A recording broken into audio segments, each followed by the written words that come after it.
Alright? So ngayon guys, may bago tayong mainit-init na pag-uusapan ngayon. Ito yung tungkol kay Tatay Digong sa ICC. Dahil may isang kumakagat ngayon na post na kung saan etong US Army o etong US Delta Force Army General ay balak iligtas o rescue etong si Tatay Digong sa ICC. Sa tingin nyo kaya guys, totoo kaya itong kumakagat na bari-barita na to na ililigtas nga di umano ito si Tatay Digong? So kung magkataon guys ay madaming matutuwa dito, no? Ito yung mainit-init ngayon sa social media. So ito, basahin natin yung kumakagat na post guys na kung saan ito nga daw ay balak ngang iligtas sa ICC. Ito si Tatay Digong. Mukhang makakagaya na yata si Tatay Digong. Ano sa tingin nyo? Mukhang malabo, di ba? Pero basahin pa din natin guys yung balita na kumakagat. Ito'y allegedly lang guys, hindi to ma-confirm. Lalo na diyan sa ICC, no? So eto, basahin natin yung post sa isang page na kung saan etong page na to ay talagang solid supporter ng DDS, no? So nakalagay dito guys, eto, babasahin ko sa inyo nang sa ganon ay mapakinggan ninyo at malaman ninyo yung kumakagat na bari-barita, no? So nakalagay dito sa post, breaking news, no? So bago natin basahin, baka pwedeng makisuyo muna ako sa inyo guys, no? Baka pwedeng mag-subscribe muna kayo sa ating YouTube channel, Latest News, na sa ganon ay ma-notify kayo guys kapag may mga bago tayong upload. Alam ko naman na mababait at may mga mabubuting puso pa din na DDS at mga BBM supporters dyan, no? Na magsasubscribe sa ating channel. So salamat guys sa inyong suporta. So eto, basahin natin ngayon yung kumakagat na bari-barita na etong si Tatay Digong ay ililigtas ng Delta Force ng US. So eto, basahin natin. Breaking news. Ayan. Please share, please spread, pero DDS because the paid media will never cover it. The halos, yellow, and pinks will cry and tremble again. Ayan. So, a top official of the Delta Force known as an expert in rescue mission. Ayan. Expert sa rescue mission, no? Was allegedly, ayan, sinasabi ko sa inyo, allegedly assigned by President Trump to forcefully rescue Father Rodrigo Digong Duterte from the ICC and will be brought home to Davao City.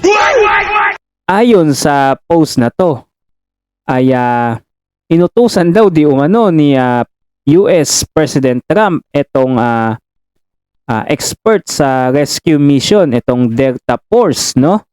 Na iligtas si Tatay Digong sa ICC. Ayon pa dito, sinabi nga di umano daw ni Delta Force, no? Ito nakalagay, greetings Filipino citizen, no?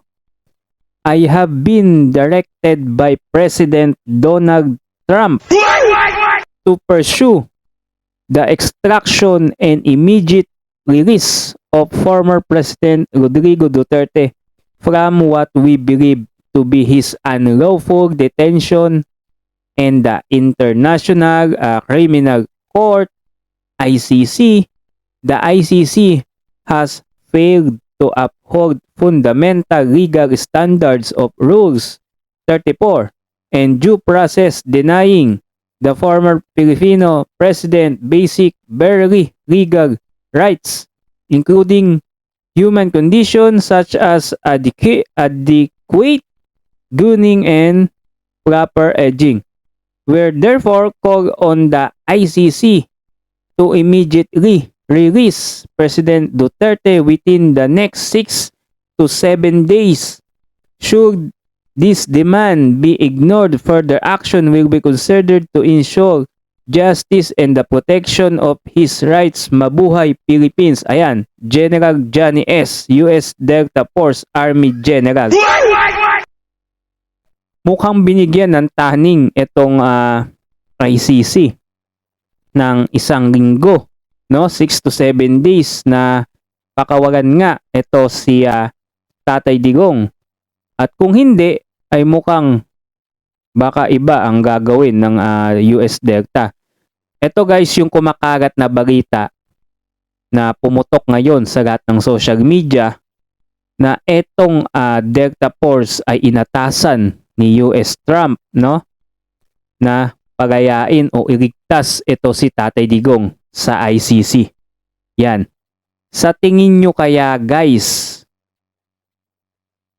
gagawin kaya ni Donald Trump yung mga ganitong rescue mission? Lalo na pagdating kay Tatay Digong. Sa tingin nyo, totoo kaya itong kumakagat na balita na hindi pa natin to ma-confirm kung talagang legit ba talaga? Pero may umaasa na ito nga ay totoo nga daw. No? May umaasa na mga DDS supporter na maging totoo nga daw ito. Itong kumakagat na balita na to. No? Sa tingin ko guys, ang opinion ko dito sa balita na to, talagang matindi talaga yung no?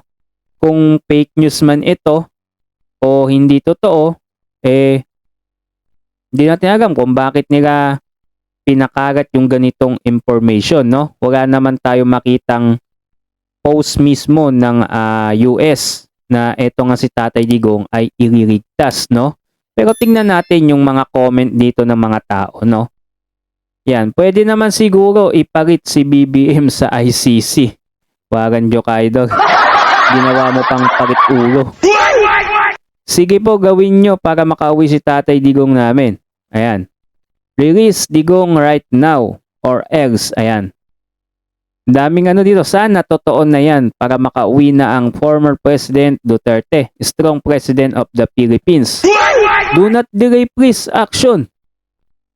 Mabuti ganun, iligtas Duterte kamay magkapera, wala na sila, sana totoo and hindi fake. Good job America.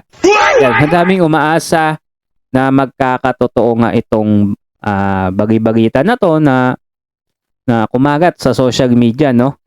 Sa tingin ko, kung magkakatotoo man yan, mabuti. At makakauwi na si Tatay Digong. Pero kung hindi, pinapaasa lang nila yung mga DDS supporter at mga nagmamahal kay Tatay Digong, no? So sana nga possible or hindi, wala tayong magagawa, di ba? So ano masasabi niyo dito guys sa bagay-bagita na to, no, na kumakagat? So matutuwa ba kayo dito? Comment down below kayo sa video natin at huwag nyo din kalimutan mag-subscribe nang lagi kayong updated sa mga susunod pa nating mga video.